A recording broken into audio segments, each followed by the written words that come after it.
Greetings and blessings. Welcome to this space dedicated to sharing what's on my heart. My name is Kara, and 'tis the season.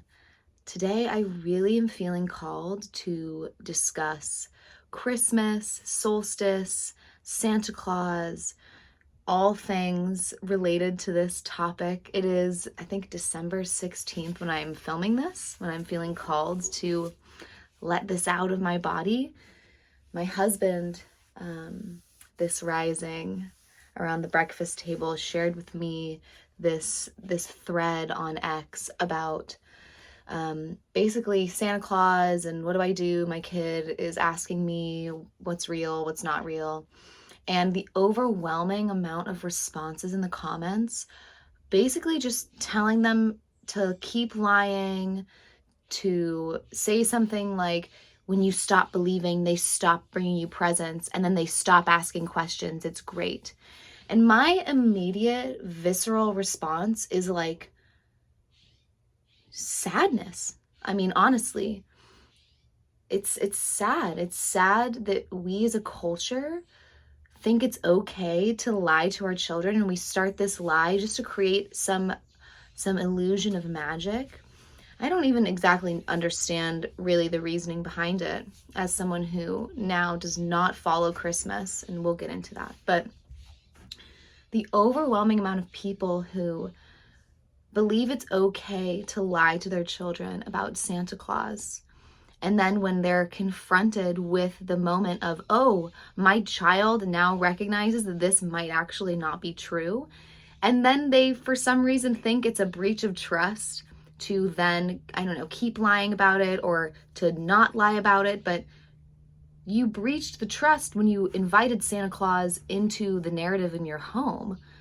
When you invited the idea of this magical being that is, based on so many false premises in and of themselves. And I highly suspect that most people who are following the Santa and Christmas narrative, holiday, whatever you want to call it, are not actually Christian.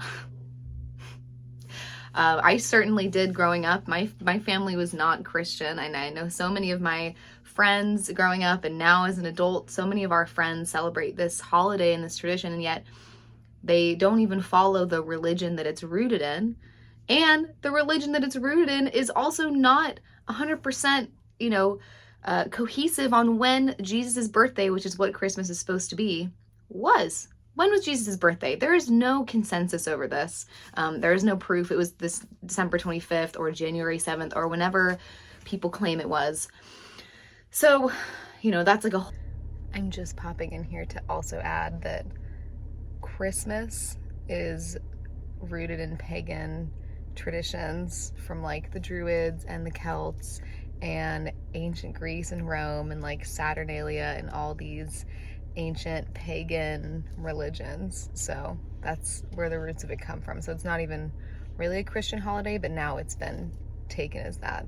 So a whole other bag of whatever, onions. I don't know. That's just a whole other topic. But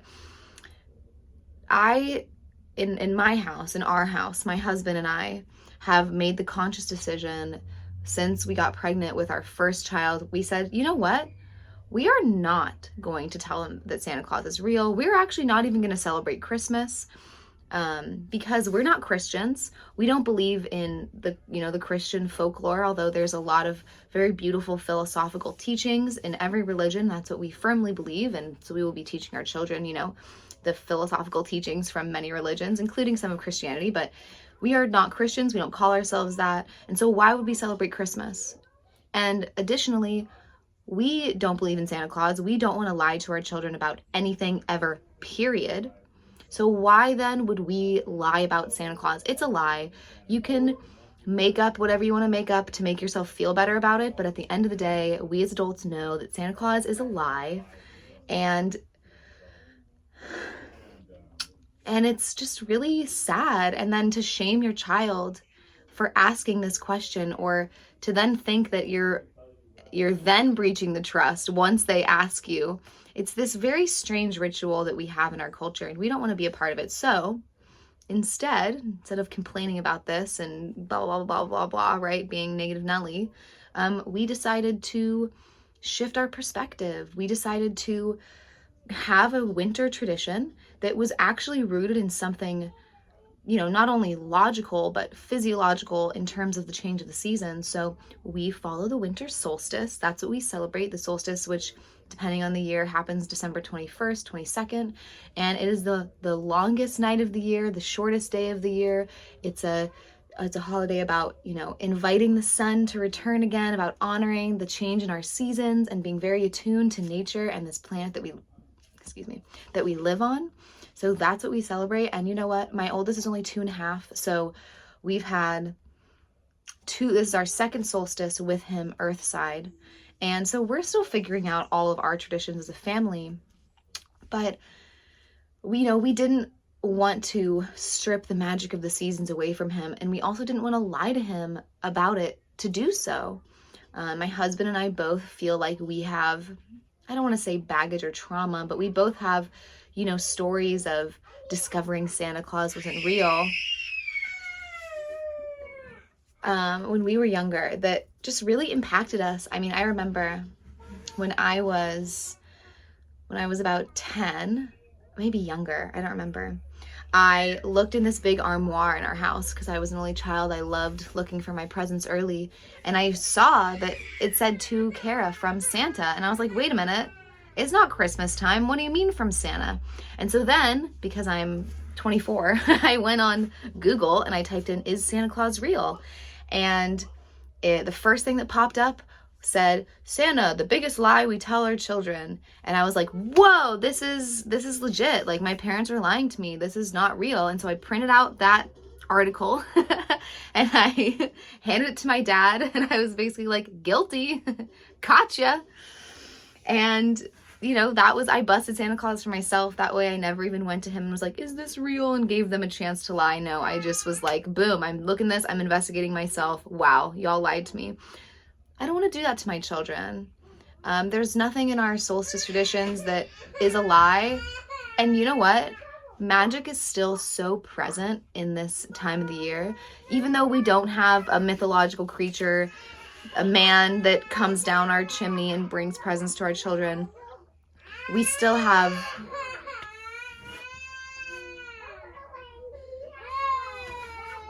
one sec. Oh, where was I? Oh, and we've received a lot of flack from our families, from friends, from, acquaintances, and so on and so forth about, anything from like shaming us, like, oh, you're so weird. Why don't you just do what everyone else does? Why don't you just do what's normal? Why can't you just be normal? We get a lot of that about many aspects of the way we live our lives, but especially around this tradition. I think people are very emotionally charged when it comes to Christmas and Santa. And I don't think that people like confronting this fact that they're lying, that it's a lie, that Santa's a lie, that you're not Christian and you're celebrating this Christian holiday. That's kind of a lie in and of itself. So we get a lot of that. We get a lot of, oh, so you're not going to give them presents? Oh, you're not going to like do all this stuff? And it's like, well, first of all, the gift giving, if that's why you're celebrating this tradition, I feel like that's maybe not good in and of itself. And you shouldn't have to use a holiday or some kind of tradition to excuse giving a gift to someone you love and to be giving. Like, these are things, these holidays, I feel like invite us to embody these beautiful, beautiful things like giving and sharing and kindness and love, that maybe we forget about at other times of the year. And so we as a family want to invite those qualities into our lives all the time. It shouldn't just be a holiday that I want to give my children something because I love them, or give my spouse something because I love him, or my friends or whatever. I want to share my heart and my love with those around me all the time. And I don't need a holiday to excuse that. We still have beautiful traditions, and I hope I'll have to ask my children when they're older, and we'll always have this open dialogue. That's part of, one of our values as a family. But I hope that we will do a good job instilling a magic quality in them during this time of year, because yes, Christmas is very magical. And I remember that feeling as a little girl until I ruined Santa Claus for myself, right? Like, I remember that feeling of magic, but I don't even think that Santa Claus is the only avenue to that. And I think there's so many other ways that we can instill magic into our children, into their lives, into, you know, the breath of the seasons and the turning of the wheel, or whatever you want to call it. There's so many ways we can do that. And so my husband and I are really trying to play with that and try to discover, how do we do this? You know, I have all these books about the solstice, and we go and we do nature walks, and we look at how, oh, the trees are losing their leaves. Oh, we were just up somewhere where it was snowing, and oh, look, it's winter, it's snowing, like all the animals are going to go hibernate. Oh, this is part of the solstice, and it's this big, you know, the world, or at least this part of the world, is changing. And that's the magic. The magic is this change of the seasons. It's not that this magical man is bringing you presents. You know, the magic is still too, you know, we do give them gifts on the solstice. I don't want them to feel like we are so removed from society that, you know, we, I don't know, didn't give them that luxury or something. And I do like that tradition. I think it's really sweet.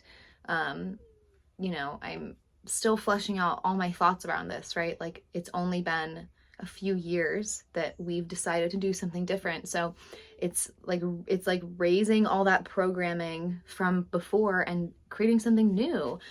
So I don't have all my thoughts completely fleshed out, but I do have these little inklings, right? So we do give our children gifts on the solstice, and they will wake up. We have a tiny little solstice tree. It's like this big, you know, it's like half my size on the counter, because we live in 400 square feet, and we decorated it with popcorn and with dried orange slices, and we have little ornaments that we've made together as a family, and that we've, you know, some things we've collected that we've made into ornaments. And yesterday my boys and I made our tree topper, which is this beautiful sun that we drew together. And, you know, so we're still doing a lot of these traditions, but I feel like they're rooted more in our practice as a family, in our spirituality, in what we want to recognize in the world, in our lives. I want to recognize the change of the seasons. That's something very tangible. It's real. It happens every single year. I want to celebrate that and honor that, and not this false god almost. I mean, Santa has become like this immortal god, and it's really fascinating, especially because I feel like Christians, you know, you're not supposed to worship anyone but God and Jesus Christ, right? Depending on your branch. And yet Santa is this figure that becomes very godlike. So I'm probably ruffling many feathers, depending on who's watching this. But I just really wanted to share my heart on this today. And I don't know if anything else really wants to come through about this topic. I feel like I've covered a lot of my thoughts. You know, when we have a fireplace, we'll probably do the Yule log tradition. We just don't have a fireplace right now, so it's not really feasible to try to burn and something and then keep a piece of the wood. And I'm also really excited to explore a different way of being and living and existing. I think that's one of the things we were called here to do, is to co-create with God, right? To co-create our realities, and to maybe shift some of the things that were just instilled in us as children. And we are given the gift of being able to question and to change. And I love doing that, and my husband loves doing that, and I want my children to do that. I want them to question everything we do. My favorite thing is my 2.5-year-old now is at the point where he's asking me why, and where does this come from, and why, like all these questions. I love it. I love the questions. It's so beautiful. That is so human, right? That is like such a human quality.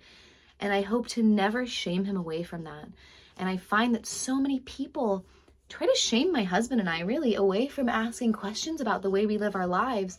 I think a lot of it's a defense mechanism, because maybe people feel attacked or insulted or, you know, scared or something, that maybe they haven't asked these questions, or they don't want to ask these questions, right? Because it opens up more questions and more doors, and then all of a sudden you can't live the way you were living. But once you like break free, once you like open the doors and just like go through, this whole path illuminates, and then you really get to create your life the way that you want to, and something very authentic, something from the heart, something that is conscious, like literally using our God-given gifts of consciousness and critical thinking and our ability to change, right? To co-create our realities. And that's what we're doing here with solstice and saying goodbye to Christmas, and when we're with family, we were with my husband's family last year for Christmas, and yeah, we did the Christmas celebration with them, but they know that we're not doing Santa, and they didn't do any of that. And like, we want to respect everyone else's traditions too, right? It's not about shaming and putting anyone down. It's about, hey, like, we're doing this thing, and if you want to celebrate this, and if you really feel attached to Christmas, like, we will totally do that with you. However, the solstice is what is important in our hearts. So that's what I felt called to share today. I don't know how rambly this is. I'll have to go back and look. But I wanted to get my thoughts out there. And whoever you are, what do you think? I don't know. Do you celebrate Christmas, solstice? If so, why or why not? I think it's a really interesting question, and one that I think humanity, especially in the West, would really benefit from asking. It seems very rudimentary and fundamental and basic, but often those are the things that maybe could use some investigating.